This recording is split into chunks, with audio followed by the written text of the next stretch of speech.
The following group is just as competitive as Group D is, in my opinion. Group E makes up of Brazil, Switzerland, Costa Rica, and Serbia. Hearts-broken from their 7-1 defeat to Germany in the semi-finals of their own World Cup 4 years ago, Brazil have come back strongly in the South American qualifiers, winning the group with 41 points, 10 ahead of Uruguay, and scored the most goals with 41, even conceding the least at 11. Brazil are one of 5 bookies' favourites to announce their 23-man squad for the World Cup this year, which I won't be talking about in this video, but I can certainly name a few players that have really announced themselves in the last couple of years. Goalkeepers Alisson and Ederson have really established themselves at their respective clubs, which are of course Roma and Manchester City. Thiago Silva and Marquinhos have formed a solid partnership at PSG, and Miranda as always has remained consistent, playing now for Atletico Madrid but still going strong. As are Marcelo and Felipe Luis at left back. Danilo has had a successful season at Manchester City, whom is likely to start with the unfortunate injury to Dani Alves so soon before the World Cup starts. Casemiro and Fernandinho great options in centre midfield, playing for Real Madrid and Manchester City respectively.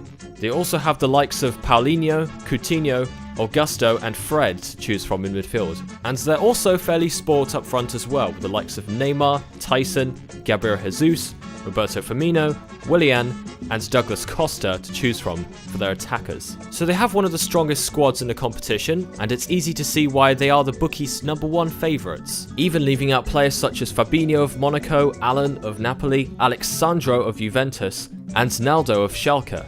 Neymar is expected to be fit for the start of the competition, which of course gives them that world-class edge that quite a few teams do not have. And so despite being a competitive group, I am going to predict Brazil to come first in their group, and like Spain to go on a very strong run for this World Cup and possibly even win it. Switzerland also have a steadily improving squad over the last few years. They made it to the last 16 last European Championships, and they qualified in the playoffs, taking 27 points from 30 in their qualifiers. Jan Sommer and Roman Bürki provide stiff competition for the goalkeeper spot. Manuel Akanji has had a somewhat breakout season at Borussia Dortmund. Having been signed midway through the season, he's made 30 appearances combined for Basel and Dortmund. He's kept about 11 clean sheets as well, I think, over that time. Experienced centre-backs Fabian Schär and Johan Djuru have had rather underwhelming seasons at their respective clubs, although Schär's fared a bit better, making 25 appearances for Deportivo. Ricardo Rodriguez has only missed 4 games for AC Milan, playing 33 games and keeping quite a few clean sheets as well. Nico Elvedi of Borussia Mönchengladbach provides competition for experienced Michael Lang and Stefan Lichtsteiner at right back spot. They also have a fair few good options as well in midfield, such as Granit Xhaka, Denis Sakira, Valen Barami. In their wingers and attacking spots they have the likes of Haris Seferovic, Brio Embolo, Steven Zuber of Hoffenheim, and of course Xherdan Shaqiri of soon not to be Stoke, and will once again look to be a crucial player for Switzerland this World Cup as well. Even with such tough competition in this group, my prediction is for Switzerland to finish second. I think they have a solid team throughout, but it will depend of course whether they have the firepower necessary to score the goals that will ensure that they win the games. Serbia qualified for this World Cup in a tightly contested qualifying group, coming first in the end, 2 points ahead of Republic of Ireland, of whom they beat in order to qualify. They finished on 21 points, only losing once and scoring 20 goals in just 10 games. Their squad also has quite a few recognisable names. Filip Kostic, their winger for Hamburg, and Alexander Mitrovic has had a good season with Fulham, whom is helping them to get promoted to the Premier League via the playoff final. Gacinovic has recently won the DFB Pokal with Frankfurt, beating Bayern Munich 3-1, and he scored the final goal. Adam Ljajic plays for Torino and is getting better every season. Dusan Tadic has helped Southampton stay in the Premier League. Sergej Milinkovic-Savic is having a good season with Lazio. Luka Mijovic has scored 10 goals in the Premier League this season, I believe, playing most of his games for Crystal Palace.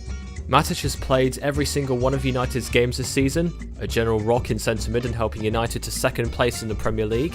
Their defence is also pretty packed with the likes of Dusan Basta, Alexander Kolarov, Matija Nastasic, who is hoping to return for the World Cup, and their very experienced Branislav Ivanovic.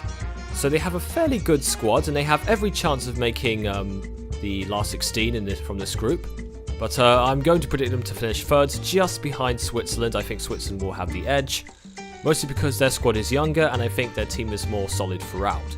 Costa Rica had a fairly easy qualifying group by comparison at the CONCACAF qualifiers. They came second in the group behind Mexico, but they weren't far off the United States, who finished 5th, a difference of only 4 points. In terms of players that I recognise, Joel Campbell has had a disappointing loan at Real Betis, making 8 appearances and only scoring 2 goals and 1 assist. Celso Borges has made 32 appearances for Deportivo in La Liga, scoring 3 goals, assisting 3 times. They'll be looking to call on the experience and talents of Brian Ruiz, who in his time has made 107 caps for Costa Rica, scoring 23 times. Although he's had a rather disappointing season at Sporting Lisbon. Of course, Keylor Navas has been an outstanding performer for Real Madrid once again this season. Although making 27 appearances, he's kept 7 clean sheets and made a plethora of saves in his time as well, only conceding 31 goals. He's probably their key player, there's no doubt about that. His saves will be crucial for keeping Costa Rica in the games of this group stage. Like with most teams in this competition, if their key players perform well, I think they have a chance of going through the group stages, but not any further on in this competition if they make it past there, that is. So as you've probably guessed, I'm going to predict Costa Rica to finish 4th in this group stage, mostly just because of the quality difference between the other 3 sides and them. So my opinion on the order of Group E goes as follows: Brazil to finish 1st, Switzerland to finish 2nd, Serbia to finish 3rd, and Costa Rica to finish 4th. Let's talk about Group F next, and the competing teams are Germany, Mexico, Sweden, and South Korea, or Korea Republic as they're listed in this competition. Like with France, Germany have a plethora of talent all across the pitch, and to just sit here and name them all would be very time consuming and we'd probably be here for a while. So here's a long list of players that I could probably name them and their clubs that they play for, as well as accomplishments for this season, and yeah, I believe they all deserve a place in that German squad. If there was a player that missed out, I honestly couldn't tell you whom at the moment at the time of this recording, because, to tell you the truth, this probably looks like one of the strongest squads in the World Cup this year. Germany took a maximum 30 points from their World Cup qualifying group, scoring 43 goals and only conceding 4. So as you can see, their team scored plenty of goals, including 5 goals from Thomas Müller and Sandro Wagner. On some bookies' websites, they're second only to Brazil to retain the World Cup this year. But with the likes of Schweinsteiger and Klose retiring from international football, can players such as Toni Kroos and Timo Werner fill in their shoes? And can their attacking style produce goods once again? It's pretty easy to see why people think they will finish 1st in the group, and I do happen to agree with them. I think they are going to finish 1st in this group, and put on a strong run just like Brazil and Spain will in this World Cup. Mexico came 1st in a fairly easy group in the CONCACAF qualifiers. However, that is not to detract from them as a team at all. They are a very experienced and competitive team in World Cup competitions. They have a decent squad, including Guillermo Ochoa. He made a few fantastic performances in the last World Cup. Centre-back Carlos Salcedo has had a good season with Frankfurt, playing 20 league games. In centre midfield, they have the likes of the experienced Jonathan Dos Santos of LA Galaxy, Marco Fabian of Frankfurt as well. Andres Guardado of Real Betis has made 144 caps for the Mexicans and scored 25 goals. He is the captain of their team. Irving Lozano has scored 17 goals and made 11 assists in just 29 games, playing for PSV Eindhoven. They also have former Arsenal player Carlos Vela, and of course Chicharito Hernandez for West Ham United, who has had a rather underwhelming season at the Irons, but he has made 100 caps for Mexico and has scored 49 goals in that time. Overall, Mexico do have a decent squad and are capable of putting in strong performances against the likes of Brazil, so I will predict them to finish 2nd in this group and even pushing Germany as well in their game. On the second to last game week of Group A's qualifying rounds for the World Cup, Sweden thumped Luxembourg 8-0 to virtually take 2nd place from the Netherlands for qualifiers. Sweden also managed to beat France 2-1 after a comeback, with Loris's costly error gifting Sweden a halfway line goal to win the match. Sweden scored 26 goals and only conceded 9 in the group stage, with Marcus Berg the top goal scorer at 8. Their list of players in the most recognised European leagues in the world are the likes of Victor Lindelof of Manchester United, the experienced Mikael Lustig of Celtic, Martin Olsen of the relegated Swansea, the talented Emil Forsberg of RB Leipzig. They'll be looking for goals from their top goal scorer Marcus Berg, who has scored 18 goals and 54 caps for Sweden. Can they find the confidence and quality in their team this World Cup without Zlatan Ibrahimovic? My prediction is for Sweden to come 3rd in this group stage, as I don't think they quite reach the levels of quality that Germany and Mexico possess. South Korea qualified with Iran in their group, only scoring 11 goals and conceding 10 as well in the process. In terms of their squad, they have Ki Sung-young of Swansea, a loyal player for them, and doing his very best to try and keep Swansea in the Premier League. Unfortunately, he didn't.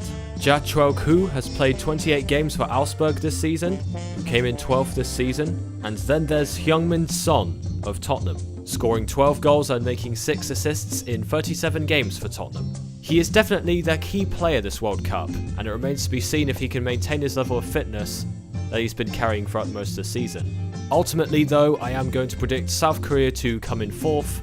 Again, while I don't know much about them, I'm sure things would be different. I just don't think they have the level of quality that the other 3 teams in their group have. Which means, as you guessed, I think Group F will finish in this following order. Germany to come in 1st, Mexico to come in 2nd, Sweden to come in 3rd, and South Korea to come in 4th.